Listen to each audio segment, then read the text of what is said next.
Structure class 75-এর নতুন একটি structure. দেখুন, আমি চাই তুমি এখানে আসো, আমি চাই ও ওখানে যাক, আমি চাই রোহন কাজটা করুক। আপনি কিছু চাইছেন অন্য কেউ একটা কিছু করুক। এ ধরনের বাক্যগুলোকে একটা সিম্পল স্ট্রাকচার ব্যবহার করে ইংরেজিতে বলতে পারবেন। স্ট্রাকচারটা কি? প্রথমে যেহেতু আমি চাই, আমি চাই এর ইংরেজি হচ্ছে আই ওয়ান্ট। আই ওয়ান্ট, আমি চাই। এবার আপনি চান কে কাজটা করবে, এরপরে বসবে তার নাম বা সামওয়ান, এখানে লিখে দিচ্ছি সামওয়ান। অর্থাৎ এখানে তার অবজেক্ট ফর্ম বসবে, অবজেক্ট ফর্ম অথবা নেম বসবে। এরপরে বসাবেন টু, এবং তারপরে কি কাজ, সেই কাজের জন্য ভি ওয়ান ব্যবহার করবেন। তাহলে I want someone to V one. এবার এই স্ট্রাকচার ব্যবহার করে এগুলোর ইংরেজি কী হবে দেখি। আমি চাই তুমি এখানে আসো, আই ওয়ান্ট হলো। এবার সামওয়ান, তুমি আসো, তুমি ইংরেজি হচ্ছে ইউ। টু, এখানে আসো, ভি ওয়ান হচ্ছে কাম, এখানে here. I want you to come here, আমি চাই তুমি এখানে আসো। আমি চাই ও ওখানে যাক, আই ওয়ান্ট ও, ও ইংরেজি হচ্ছে হিম, যেহেতু অবজেক্ট ফর্ম বলেছি, অথবা হার। এরপরে যাওয়া, টু গো, ওখানে দেয়ার। কি দাঁড়ালো? I want him or her to go there, আমি চাই ও ওখানে যাক। আমি চাই রোহন কাজটা করুক, আই ওয়ান্ট রোহন। বলেছি অবজেক্টের পরিবর্তে এখানে যদি নাম থাকে তাহলে নাম বসিয়ে দিতে হবে। আই ওয়ান্ট রোহন, আমি চাই রোহন কাজটা করুক, two do the work. I want Rohan to do the work, আমি চাই রোহন কাজটা করুক। এবার যখন আপনি আরও বিনয়ের সঙ্গে এবং নম্রতা ও ভদ্রতার সুরে এই কথাগুলি বলবেন, তখন এই ওয়ান্টের পরিবর্তে আপনাকে বসাতে হবে উড লাইক। এই ক্ষেত্রে বসাবেন would like, WOULD, would like. এই উড লাইক বসালে আরও সুরটা নরম, বিনয় ও ভদ্র হবে। সেক্ষেত্রেও এই ওয়ান্টের পরিবর্তে তখন আপনি বলবেন I would like you, I would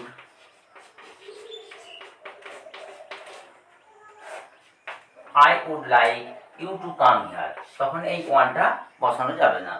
একই রকমভাবে এই ওয়ান্টের পরিবর্তেও আপনি বসাবেন I would like him or her to go there, আমি চাই ও ওখানে যাক। আমি চাই রোহন কাজটা করুক, আই ওয়ান্টের পরিবর্তে তখন বসাবেন আই উড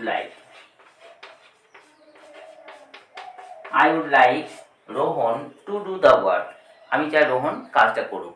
এবার যদি এই কথাগুলোই আপনি আরও মার্জিতভাবে কিন্তু একটু গম্ভীর বা সিরিয়াসভাবে বলতে চান, আমি চাই ও ওখানে আসুক, এই ধরনের কথাগুলো আপনি এই স্ট্রাকচার ব্যবহার করে ইংরেজি বলতে পারবেন।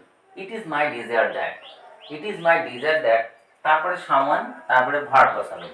তাহলে আমি চাই তুমি এখানে আসো, ইট ইজ মাই ডিজায়ার দ্যাট, এক্ষেত্রে সামান বা সাবজেক্ট হচ্ছে ইউ, এরপরে ভার্ব বসবে, অর্থাৎ come here, you come here. এক্ষেত্রে কিন্তু ট্রু হবে না। It is my desire that you come here, আমি চাই তুমি এখানে আসো। আমি চাই ও ওখানে যাক, it is my desire that ও মানে হি। এবার যাওয়া ইংরেজি গো, যেহেতু থার্ড পারসন সিঙ্গুলার নাম্বার তার জন্য গোজ দেয়ার। আবার আমি চাই রোহন কাজটা করুক, ইট is my desire that Rohan does, দুটা ডাজ হবে, দ্য ওয়ার্ক। তাহলে একটু সিরিয়াস ও গম্ভীরভাবে বা আরো একটু মার্জিত সুরে বললে ইট is my desire that plus someone plus verb, এই স্ট্রাকচারটি ব্যবহার করা যাবে। এবার আপনি চাইছেন কেউ কিছু করুক, কিন্তু আপনার মনে হচ্ছে সে এই কাজটা করছে না বা করবে না, সেক্ষেত্রে কী করতে হবে? আই উইশ, এরপরে সামওয়ান বসাতে হবে, তারপরে উড এবং তারপরে ভার্ব বসাতে হবে, এরপরে কমা, বাট, তারপরে সেন্টেন্সের নেগেটিভ ফর্ম, সে করবে না মনে হচ্ছে, এর মানে হচ্ছে প্রথমে সাবজেক্ট, তারপরে বি ভার্ব, তারপরে নট। বি ভার্ব মানে ইজ অথবা আর যে কোনো একটা হবে। দেখুন আমি চাই তুমি এখানে আসো কিন্তু আসছো না।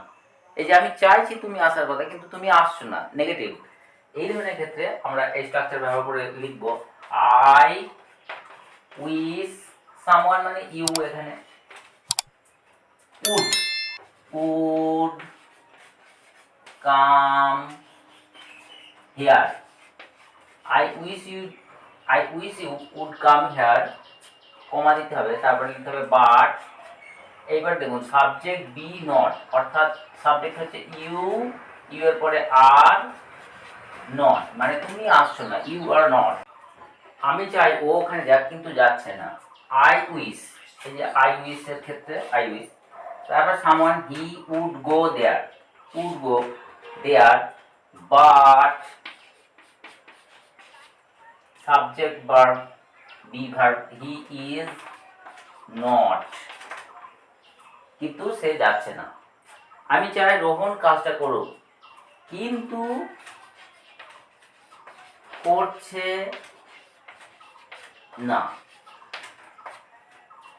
এটার ক্ষেত্রে হবে I wish Rohan, I wish Rohan.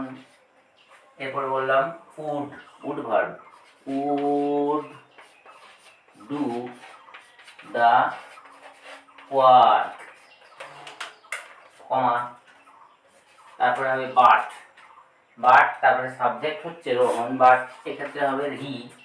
এবার ইজ নট।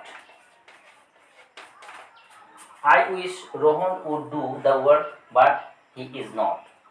তাহলে আমরা দেখলাম যে এই ধরনের বাক্যের ক্ষেত্রে যখন আপনি চাইছেন কেউ কিছু করুক কিন্তু সে করবে না আপনার মনে হচ্ছে, তখন এই স্ট্রাকচার ব্যবহার করবেন।